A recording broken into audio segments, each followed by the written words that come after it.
ज्ञान चर्चा के लिए इसमें बैठे हैं, तो आपको किसी प्रकार कोई शंका भी हो सकता है निवारण हो जाए हमारे द्वारा। तो जैसे भी होगा हम बता सकते हैं, आपको कोई शंका हो तो बताइएगा। ठीक है, शंका तो बहुत सारी है वैसे तो।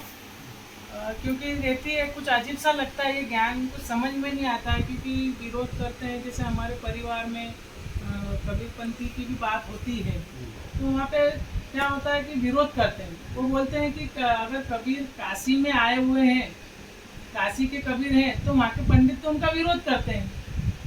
हाँ, ये बात तो ठीक है, पर बात यह है कि विरोध करने का कारण क्या है कि भाई क्यों कहते हैं कबीर भगवान, ऐसा क्यों कहते हैं? हम इसलिए कह रहे हैं आपको कि कबीर भगवान इसलिए कि इनके भगवान जो हैं विष्णु कृष्ण शंकर दुर्गा कहते हैं भगवान हैं, जो इनको जुलाहा जाने वो पूरा नादान है, ऐसा मालूम पड़ता है। क्योंकि सब इनके भगवान जो है ना, दुर्गा और शंकर विष्णु कृष्ण सभी कह रहे हैं ऐसे कि कबीर एक भगवान है, तो हम भी कहेंगे। पर फिर भी चार वेद के ज्ञाता कहते वो अनपढ़ बड़ा विद्वान है, जाति नाक काशी की बचाई वो बड़ा कबीर भगवान है।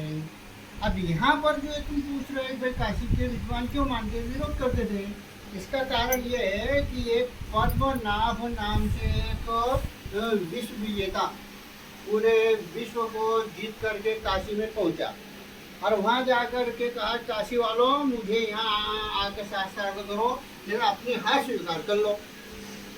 काशी के सब पूरे पंडित सबके सब मिल करके और वहाँ पर इकट्ठे हुए बोले कि यार कभी हार गए तो नाच के लिए जीतने की संभावना है नहीं कि पूरा विश्व को जीत के आया। उस महाराज जी को हौसला पटरा करके उन्होंने कहा आज रात यहाँ रुको, हम कल आपको बता देंगे, या तो हार स्वीकार कर लेंगे नहीं तो साथ साथ करेंगे। ऐसा जब उन्होंने बोला तो उस समय पर काशी के समस्त ब्राह्मणों ने अपने आप में हार स्वीकार कर ली थी। पर बात ये हुई कि भगवान शंकर के मानने वाले थे, भगवान शंकर के पास रात भर बैठकर ओम नमः शिवाय जैसे उनको जो मंत्र आता था वैसा किया। अब वैसा मंत्र करने के बाद भगवान शंकर ने वहाँ इनको प्रेरणा दी, आत्मा प्रेरित किया कि महाकाल महादेव नहीं वो काशी विश्वनाथ नहीं, झुग्गी में वो झोपड़ी में बैठा वो पूरा विश्वनाथ ही। वो भगवान शंकर ने इनको रात्रि में प्रेरणा की कि झुग्गी में बैठा है उसके पास जाओ और वहाँ से शास्त्रार्थ करा लो। अगर कभी उसको हरा गया तो पूरा काशी के ब्राह्मणों ने हार मान लेना, और नहीं हराया तो फिर जीत जाओगे तुम। तो उस समय इनको खुशी हुई ब्राह्मणों को। तो उस पद्मनाभ महाराज को बोले कि चलो काशी में एक अनपढ़ है उससे शास्त्रार्थ करो। काशी में वो कबीर साहब की खोपड़ी में गए, वहाँ जाकर उनका महाराज आपको शास्त्रार्थ करना पड़ेगा। तो उन्होंने कहा कि मैंने क्या कागज तो छुई और नहीं और कलम गई नहीं हाथ, कैसे शास्त्र अर्थ करूँ और पद्मनाभ के साथ, मैं तो अनपढ़ हूँ। अब जो शास्त्र अर्थ करता है वो पढ़ा लिखा होता है, अब मैं उसके साथ भी कैसे करूँगा? तो ब्राह्मणों ने नहीं आपको करना पड़ेगा।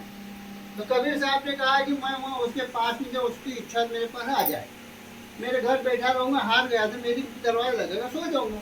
अब वहाँ हरूँगा सही तो रास्ते में लोग मुझे वो हाथ बताएंगे ये हार के आ गया।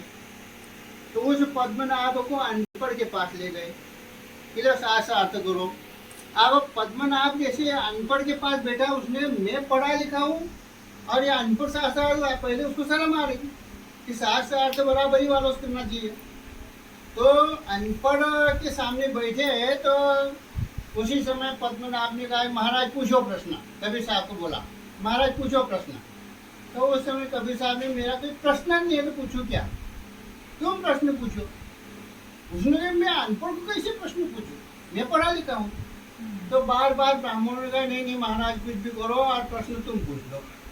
तो कबीर साहब ने कहा कि पढ़ कर समझिए या समझ कर पढ़ियो, आओ कहो द्विज राज, कबीर के बेन सुन करके और वो द्विज चक्कर जब खाय, उसको चक्कर आ गया कि मैं पढ़कर समझता या समझ कर पढ़ता तो मैं यहाँ आता नहीं है। तो मैंने पढ़ा जरूर पर समझा नहीं, और समझा होता तो यहाँ आता नहीं। तो उसने अपने हार स्वीकार कर ली उसी समय, एक ही प्रश्न में जब हार स्वीकार की तो उस समय क्या हुआ कि पद्मनाभ महाराज ने कहा कि महाराज इसका अर्थ भी तुम ही बताओ। कबीर साहब ने कहा कल बताऊंगा, आज नहीं बताऊं तेरे को। तो उस समय सायंकाल में वो गंगा नदी यमुना नदी किनारे गए, और वहां जाकर के क्या हुआ कि स्नान करके एक वृक्ष के पास आ गए, और वहां आकर के अपनी माला घुमाए सायंकाल संध्या कर रहे थे। और वृक्ष के ऊपर बहुत सारे पक्षी बैठे थे प्रेत रूप में। प्रेत रूप में जब पक्षी बैठे थे तो इतनी डाली जो है खाली थी, इतनी डाली खाली होने के कारण सब दूर भरी हुई थी। अब एक पक्षी आया, वो खाली डाली में बैठ गया। तो दूसरे उस पक्षियों ने कहा, प्रेत रूपी पक्षियों ने, कि तू इस डाली में मत बैठे। उसने कहा खाली है तो बैठ जाऊंगा, कि नहीं ये रिजर्वेशन है। तो रिजर्वेशन किसका है? तो वो नीचे बैठा है ने, उसका है, तेरा मन पूछ ले। तो उसको नीचे पूछने गया वो पद्मनाभ को, महाराज ये डाली में रिजर्वेशन है क्या? कहा कि नहीं। इसने कहा कि वो बोल रहे हैं उधर बैठे हो, प्रेत लोग बोल रहे हैं, भीतर जो बैठे हैं सब बोल रहे हैं, और मेरे को बैठने नहीं देते।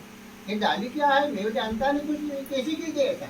उनको बुलाया, उन्होंने कहा महाराज तुम पद्मनाभ हो, और तुम्हारा गुरु जो है उसका नाम ये था, वो एक प्रेत बन के यहाँ बैठा है, और उसके गुरु का नाम ये था तो वो प्रेत बन के बैठा है।